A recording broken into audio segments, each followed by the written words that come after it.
चाहूँगा कि चंडीगढ़ हरियाणा प्रदेश की राजधानी है ही और रहेगी।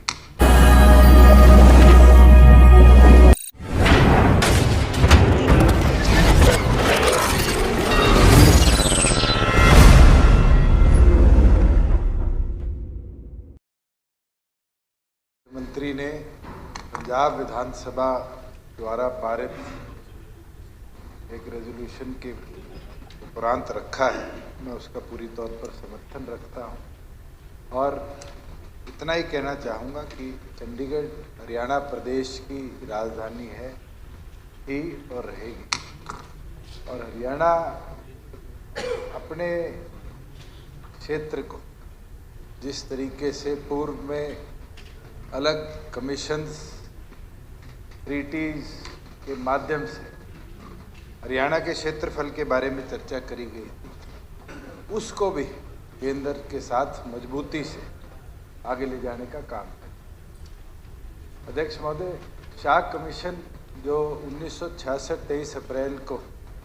उनकी गठन हुआ था, उसके उपरांत भी जो खरड़ का क्षेत्रफल है, मोहाली का क्षेत्रफल है, ये रिकमेंड किया गया था कि ये भी चंडीगढ़ के साथ हरियाणा का हिस्सा बनाया जाए और उसको उस समय केंद्र सरकार ने मान्य नहीं किया, अलग विषय है। मगर आज जो रेजोल्यूशन हरियाणा सरकार लेकर आई है, उसके प्रति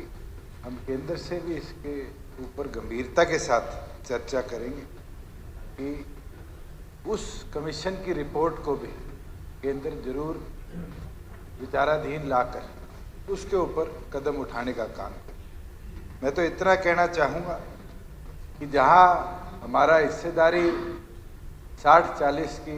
आज कैपिटल के अंदर जितने भी ऑफिसर्स डेपुटेशन पे जाते थे, निरंतर उसको भी कम किया जा रहा है और ये हमारी जिम्मेवारी भी बनती है कि हम इसको टेकअप करें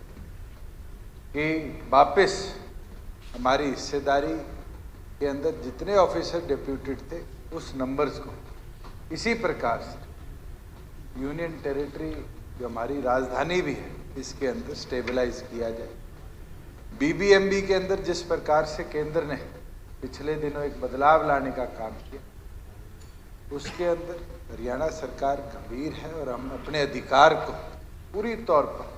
पहले की तरह स्टेबलाइज करने पे लगे हुए भी हैं और आने वाले समय में केंद्र के साथ चर्चा कर वापस उसको रीसेंटर करने का भी काम करें। एक विषय में जरूर लाना चाहूँगा, जैसे आपने पिछले दिनों इस विधानसभा परिसर की बात करी, आज इस विधानसभा परिसर के अंदर 60-40 प्रोपोर्शन में डिवीजन नहीं है। आज भी शायद लगभग 30-32% के आसपास हरियाणा के पास 27% के आसपास हरियाणा के पास हिस्सा है और बैलेंस जो है पंजाब के पास। हम तो केंद्र से ये मांग भी करें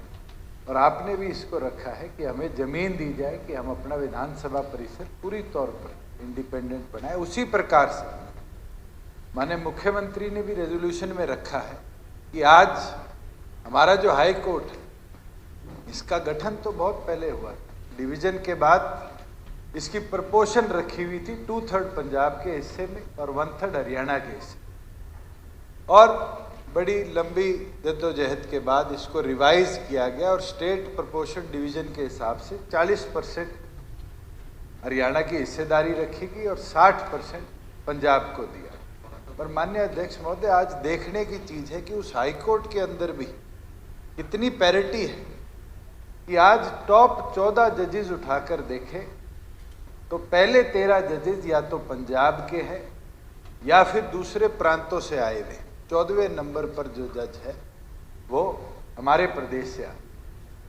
आज हरियाणा प्रदेश की जो केस फाइलिंग्स है हरियाणा पंजाब हाई कोर्ट के अंदर, उसकी मात्रा आज के दिन भी 55% के लगभग। और अब समय आ चुका कि हम इसको भी केंद्र के साथ इस रेजोल्यूशन के साथ टेकअप करें, या तो केंद्र हमें नया सेपरेट हाई कोर्ट बनाने के लिए लैंड एलोकेट करने का काम करे, नहीं तो आज जो केस फाइलिंग है उसके आधार पर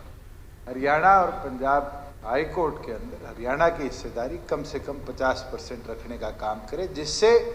जो लोअर जुडिशरी से प्रमोट होकर जजेज आ जाते हैं सेशन कोर्ट पे, उसके अंदर भी हरियाणा पंजाब की हिस्सेदारी को बढ़ाने का काम है। उसी प्रकार से पंजाब यूनिवर्सिटी एक हमारा अहम हिस्सा है इस यूनियन टेरिटरी का। एक समय पर हरियाणा की हिस्सेदारी उसके अंदर भी 40% होती। कोई वाकया हुआ और आज मुझे लगता है हमारी जिम्मेवारी बनती है कि हम दोबारा उस 60-40 प्रोपोर्शन को पंजाब यूनिवर्सिटी के अंदर भी रीइंस्टेट करवाने का काम करें, जिससे हमारे प्रोफेसर्स को जगह मिलेगी, हमारे बच्चों को वहाँ पर स्पॉट्स मिलेगी कि वो अपनी एजुकेशन को पूरी तौर पर परस्यू करें। अध्यक्ष महोदय, मैं एक चीज़ जरूर कहना चाहूँगा कि आज एक यूनियन टेरिटरी में प्रतिबंध था और केंद्र सरकार का मैं आभार भी प्रकट करूँगा कि उसका लाभ हरियाणा को मिला कि यहाँ पर पंजाबी भाषा जो थी ग्रुप सी-डी जॉब्स के लिए मैंडेटरी थी, जिसमें हरियाणा के बच्चे रोजगार लेने से वंचित रह जाते थे। पिछले दिनों केंद्र ने जब इसको सेंट्रल एक्ट में लाने का काम किया है, उससे ये फायदा हुआ कि जो हिंदी भाषी क्षेत्र के बच्चे थे, खासतौर पर जो हरियाणा के बच्चे वंचित रह जाते थे, आज उसको उसका लाभ पूरी तौर पर यहाँ पर मिलने का काम होगा, करना पड़ेगा जी। और हम ये करेंगे भाई उसको अमेंड करें सर्विस रूल को। अभी नहीं, अभी तो पंजाबी है जो चंडीगढ़ का एम्प्लॉय है उसके लिए कंपलसरी है, central government has to amend it. अध्यक्ष महोदय, मैंने नेता प्रतिपक्ष को जरूर बताना चाहूँगा कि केंद्र सरकार ने उसको स्वीकृत कर लिया और आज के बाद जितनी भी रोजगार, आपको कॉपी भिजवा देंगे। मैं एक चीज़ जरूर कहना चाहूँगा कि हमारे तो प्रदेश में एक कहावत भी है कि अगर 1 मीटर पानी भी कम हो जाए तो हम जेड़ी चक लेते हैं,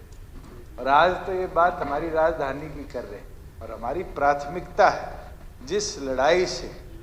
लड़ाई के लिए निरंतर हम लड़ते आ रहे हैं सतलुज यमुना लिंक के लिए, उसको भी पूरी तौर पर केंद्र सरकार जल्द, जिस तरह के पहले आदेश माननीय सुप्रीम कोर्ट के हुए थे, चाहे चौधरी देवीलाल जी जब इस देश के उप प्रधानमंत्री थे, उस समय BRO के माध्यम से, बॉर्डर रोड ऑर्गेनाइजेशन के माध्यम से उसका निर्माण शुरू कराया था। अब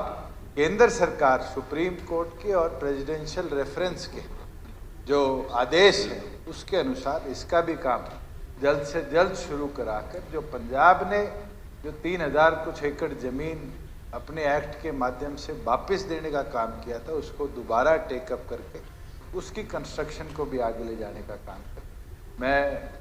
माननीय मुख्यमंत्री द्वारा जो आज रेजोल्यूशन लाया गया है उसका पूर्ण तौर पर समर्थन करता हूं और आपके माध्यम से केंद्र से यही आग्रह करता हूं कि जल्द से जल्द ये जो समस्याएं हमारे इस यूनियन टेरिटरी के डिवीजन के अंदर निरंतर आती रही है, इसको इमीडिएटली टेकअप करके रिजॉल्व करवाने का काम केंद्र